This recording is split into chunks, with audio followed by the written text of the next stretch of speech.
Mamlaka ya Hewa Tanzania na kutoa utabiri wa hali ya hewa ambao ni wa saa 24 zijazo kuanzia saa 3 usiku huu. Tukianza kwa kuangalia mifumo ya upepo, hali ya ziwa inatarajiwa kuwa na mawimbi madogo hadi mawimbi makubwa kiasi, huku hali ya bahari ikitarajiwa kuwa na mawimbi makubwa kiasi.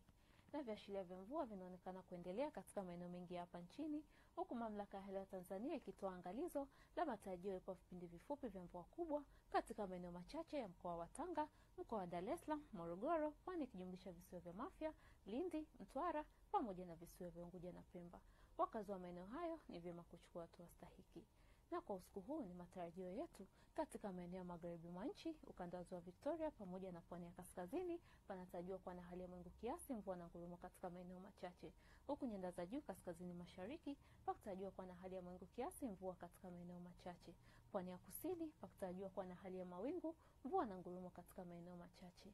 Na maeneo mengine hapa nchini yaliyosalia yakitarajiwa kuwa makavu. Na kwa hapo kesho ni matarajio yetu katika maeneo magharibi mwa nchi, ukanda wa Victoria pamoja na nyanda za juu kaskazini mashariki panatarajiwa kuwa na hali ya mawingu kiasi, mvua na ngurumo katika maeneo machache na vipindi vya jua. Ukanda wa pwani yote panatarajiwa kuwa na hali ya mawingu, mvua na ngurumo katika maeneo machache pamoja na vipindi vifupi vya jua. Maeneo ya nyanda za juu kusini magharibi pamoja na kusini mwa nchi panatarajiwa kuwa na hali ya mawingu kiasi, mvua katika maeneo machache na vipindi vya jua.